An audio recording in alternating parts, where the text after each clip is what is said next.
Vamos dar início então a esse trabalho falando um pouco sobre a Escherichia coli. Mas antes de falar sobre Escherichia coli propriamente dita, eu gostaria de falar um pouco a respeito da família da qual ela pertence, as enterobactérias. Nessa família, nós temos muitas bactérias conhecidas, como a Shigella e a Salmonella, bactéria normalmente encontrada na casca do ovo. Uma das características principais que define as bactérias desse grupo está presente na sua morfologia, o fato de elas terem a aparência de bacilos. Não só isso, mas quando submetidas a um teste chamado de coloração de Gram, devido ao fato da sua parede bacteriana ter a menor quantidade de peptídeo glicano, elas não fazem uma adesão do cristal de violeta, o que faz com que no final do teste elas apresentem a cor vermelha e não roxa, o que é denominado como Gram negativo. As bactérias desse grupo também são comumente encontradas na nossa microbiota normal como comensais, ou seja, sem causar nenhum malefício à nossa saúde. Mas é claro que se você tiver um desequilíbrio na sua microbiota normal, ou se essa bactéria ela sair dessa região e migrar para outra, você pode ter ela presente como patógena, ou seja, causando danos à sua saúde. Essas bactérias são responsáveis por causarem 1/3 de todas as bacteremias. O que é bacteremia? Mia vem de sangue e bac vem de bactéria. São doenças causadas por bactéria no sangue. Elas também são responsáveis por 70% das ITUs, infecções do trato urinário. E também são comumente conhecidas pelas suas infecções intestinais. Dando continuidade, vamos falar agora um pouco a respeito do diagnóstico laboratorial. Toda vez que a gente tem uma amostragem que pode ter ou não a presença de bactérias da família das enterobactérias, a gente pode pegar essa amostragem e colocar em meios de culturas diferentes para fazer o teste para descobrir o tipo de bactéria que está presente ali. Alguns meios de culturas bem conhecidos são o agar-sangue, por exemplo, que é um meio não seletivo, nele cresce tanto Gram positiva quanto Gram negativa. Temos também o agar-maconque, esse no caso é seletivo para Gram negativa, ou seja, nele só cresce Gram negativa, Gram positiva não cresce.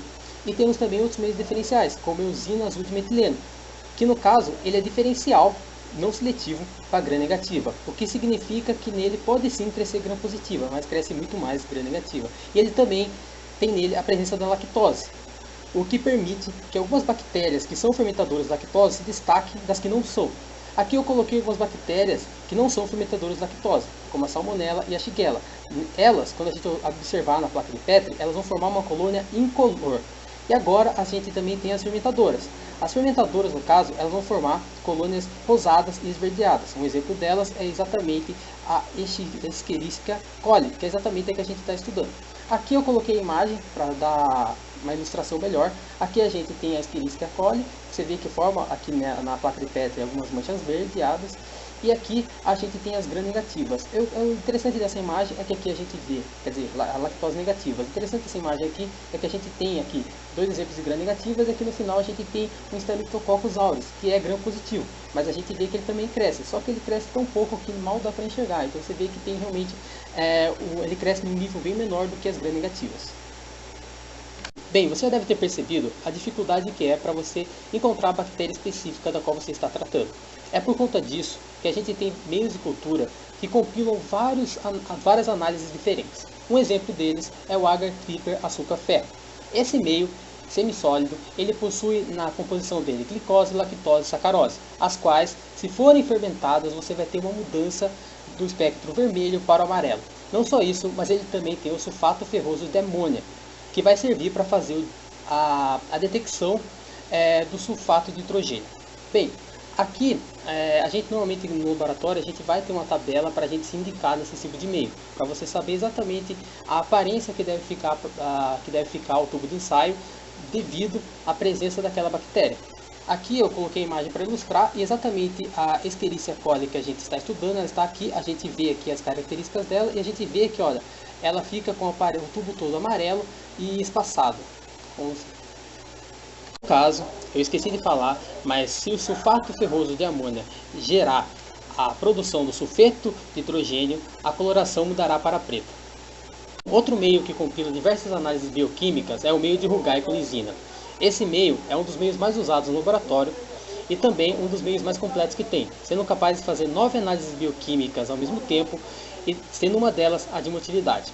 Esse meio ele analisa bactérias do tipo bacilo gram-negativos intestinais e serve para fazer a triagem delas, ou seja, o resultado que é dado por esse meio não pode ser colocado direto no laudo. E sim serve para você analisar quais são as possíveis ou não das que você tem a suspeita, para você fazer uma outra análise posterior e poder fazer a confirmação. Aqui temos a imagem mais ou menos de como que é esse meio.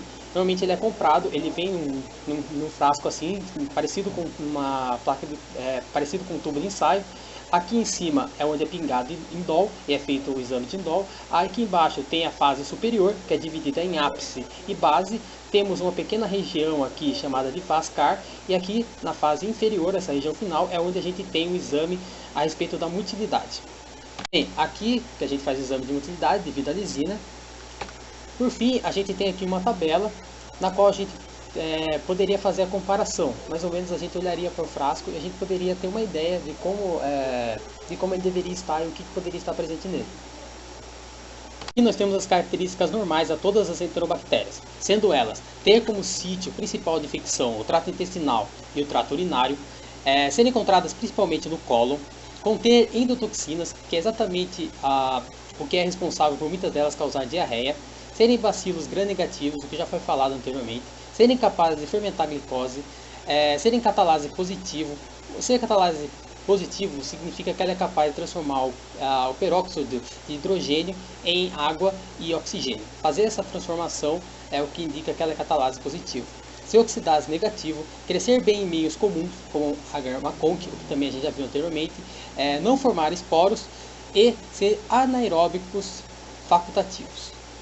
Falando agora sobre Escherichia coli, ela é a mais comum da classe das Escherichia. Não só isso, mas ela é associada a diversos tipos de doenças, como as gastroenterites e as infecções intestinais. Ela também é a mais comum causa das infecções urinárias, sendo as infecções mais comuns em mulheres devido a uma questão mecânica, realmente uma questão de localização.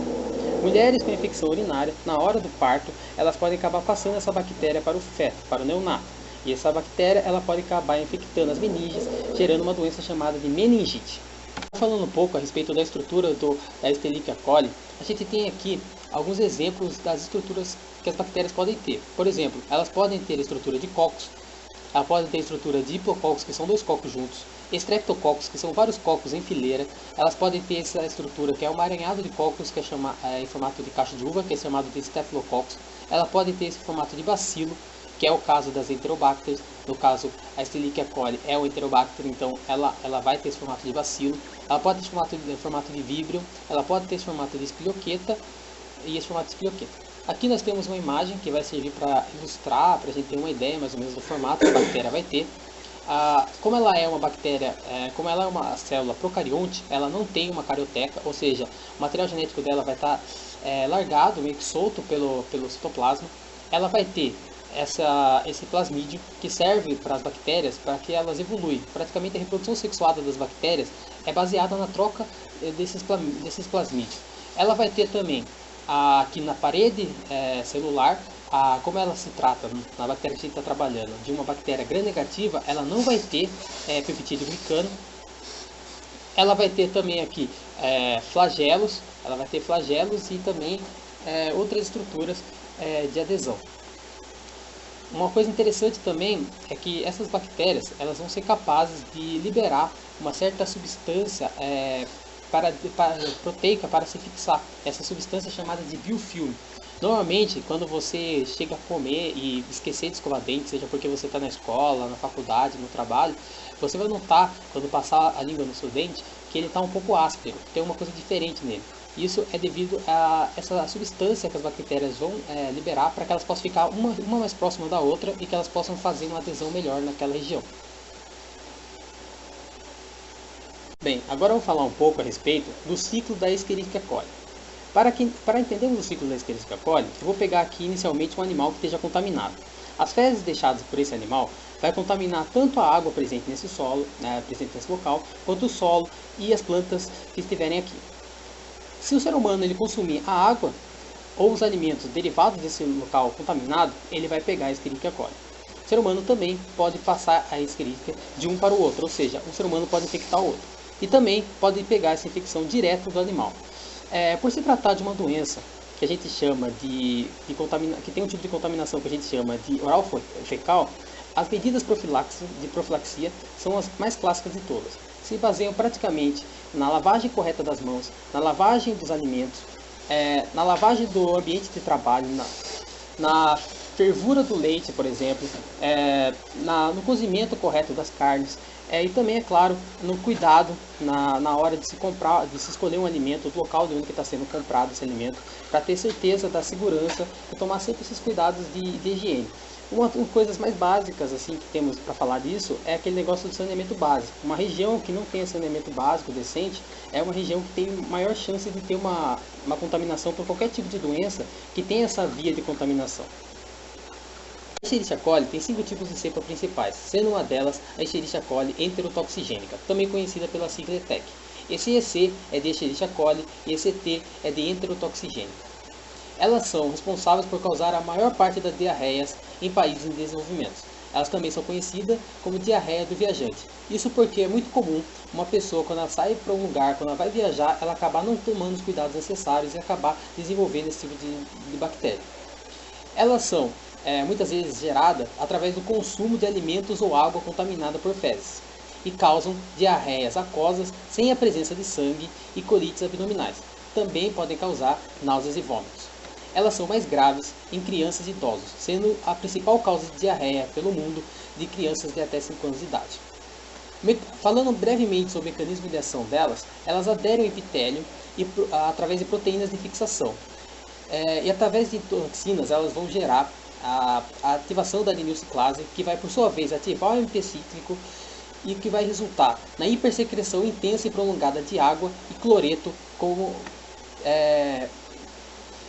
a inibição da reabsorção. Explicando um pouco agora a respeito do mecanismo de ação das enterotoxigênicas, é importante a gente saber que as enterotoxigênicas são formadas por 2 tipos de toxinas diferentes, as LT1 e as toxinas ST. As toxinas LT1 são capazes de se ligar no receptor adrenérgico do tipo serpentínico, que vai agir através de uma via beta-adrenérgica, ativando uma proteína G do tipo S. Essa proteína G, elas são normalmente compostas por 3 grupamentos diferentes. Um grupamento beta, um grupamento gama e um grupamento alfa. O beta e o gama normalmente ficam ligados entre si e formam um complexo beta-gama.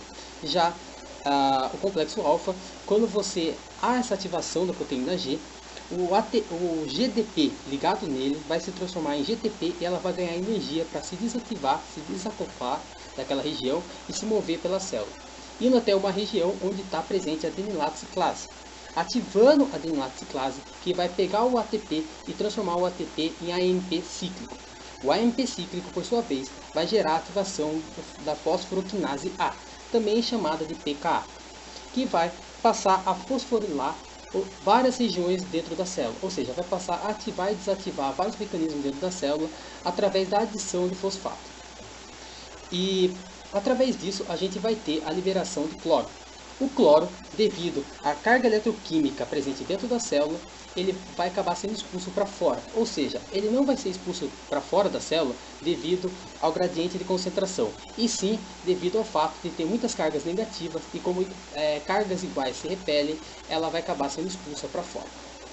Outro mecanismo que a gente tem é através da toxina ST, que também vai ativar, que também vai estar agindo no momento. A toxina ST ela vai agir ativando o GMP cíclico, que vai aumentar o refluxo de eletroquímico.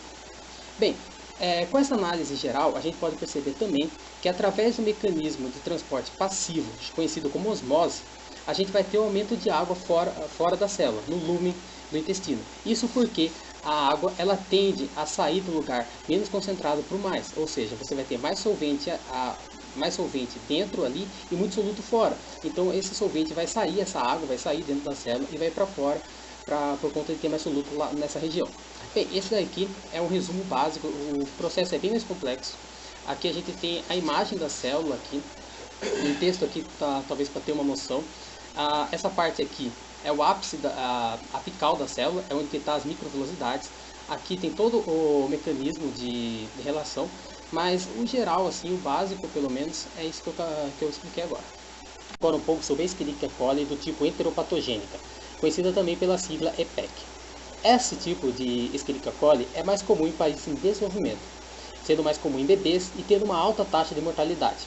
Elas também são responsáveis nesses países por 20% das causas de diarreia. Elas são capazes de formar colônias na superfície do epitélio. Elas são responsáveis também pela perca da microvelocidade das células. Elas são capazes de formar filamentos de actina e penetrar nas células mucosas e secretar proteínas bacterianas. Elas são responsáveis por diarreias aquosas. Eu vou falar agora um pouco a respeito do mecanismo de ação. Através de pilos, eles vão fazer a adesão nos enterócitos e, através do mecanismo de secreção do tipo 3, eles vão liberar dois tipos de proteínas diferentes dentro da célula. Uma delas é capaz de modificar o citoesqueleto da célula, que vai fazer com que as microvelocidades sumam e formando praticamente uma região que vai receber, vai caber, encaixar perfeitamente a célula. Ela também, a segunda proteína no caso, ela é capaz de causar dano mitocondrial e de facilitar a secreção de eritrócitos, o que vai depois gerar o aumento de diarreia aquosa. A E. coli enterohemorrágica, diferente das outras aqui faladas, ela é mais comumente encontrada em países desenvolvidos. A sua contaminação se dá normalmente pela injeção de leite cru e carne bovina. Ela é capaz de gerar surtos de diarreia sanguinolenta e causar mudança na microvelocidade das células. Não só isso, mas o mais importante de se saber sobre ela é que ela é capaz de produzir uma toxina chamada Shiga-like. Essa toxina é do tipo AB, ou seja, ela tem duas regiões, uma região B, que é responsável por permitir o encaixe dessa toxina, e a região A, que é a região ativa. Essa região A, ela é capaz de fazer o corte ou ruptura da região 28S do ribossomos, o que vai fazer com que o ribossomos pare de poder produzir proteína. Quando o ribossomos ele para de produzir proteína, ele começa um processo então de inflamação. E esse processo de inflamação do ribossomo vai gerar necrose da célula e futuramente a morte. O interessante de saber também é que se essa toxina Shiga-like ela acabar entrando na corrente sanguínea e acabar chegando até o néfron, mais especificamente nas células do glomérulo, ela vai acabar infectando essas células e que vai acabar gerando então atração de fatores de necrose tumoral e interleucinas do tipo 1 e do tipo 6. Isso vai, por sua vez, atrair processos de trombose chamados, por exemplo, como a fibrina e as piastrinas. Como as fibrinas e as piastrinas vão estar tudo acumulado nessa pequena região do corpo, você vai acabar tendo uma doença, um problema chamado trombocitopenia. Outra coisa que pode acontecer é você ter uma anemia, que pode ocorrer porque as hemácias podem ser rompidas no meio ao tentar passar por essa região. O que é chamado de urêmico hemolítico.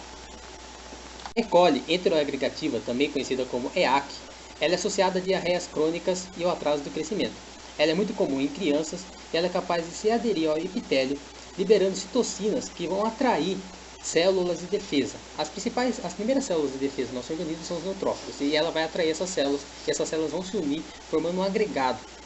Ela é capaz de fazer diarreias inflamatórias, aquosas, acompanhadas de febre, náusea e dores abdominais.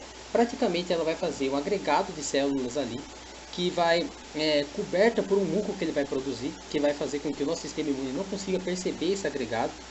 E ela também vai liberar uma toxina chamada SI, que vai diminuir o refluxo de eletrólitos da célula, fazendo também ter um aumento de água no lumen do intestino. Fora isso, eu acho que já dá para perceber como ela causa todo esse problema no sistema imunitário. Com pessoas que já têm o sistema imunitário deficitário, ela vai ser mais forte, mais comum de acontecer, como por exemplo com pessoas que possuem HIV. Por fim, nós temos a E. coli enteroinvasiva, também conhecida como IEC. Elas vão fazer a invasão e a destruição do epitélio do cólon e vão acabar causando as diarreias sanguinolentas ou não, febre, câimbras abdominais, disenteria e diarreia profunda. Qual é o mecanismo de ação desse tipo de E. coli? Elas vão chegar perto da célula e vão usar os seus pilos para fazer com que a célula faça endocitose. A célula fazer endocitose, ou seja, pegar essa bactéria e levar para dentro, ela vai estar presa dentro de um vacúolo, só que ela consegue escapar desse vacúolo celular. Depois que ela sai, ela consegue se mover dentro da célula através da liberação da polimerização de actina, que vai sair como praticamente um jato atrás dela, que vai impulsionar ela para frente, fazendo com que ela possa se locomover dentro da célula. Ela também, dentro desse processo, ela pode acabar causando úlceras, e se ela causar úlceras, aí sim ela vai ter geração de sangue nas fezes, mas normalmente ela acaba não causando úlceras, então você normalmente só tem diarreia normal. Aqui temos uma imagem ilustrativa mostrando todos os processos que foram falados até agora. Agora eu abordarei um pouco a respeito do diagnóstico da Escherichia coli. Esse diagnóstico ele pode ser feito através de exame de fezes, cultura e meio seletivo, ou através da identificação do sorotipo, que pode ser feita pelo PCR, que é a reação em cadeia da polimerase, ou através do teste de ELISA. Aqui eu coloquei uma pequena imagem ilustrativa do teste de ELISA. Como que funciona o teste de ELISA?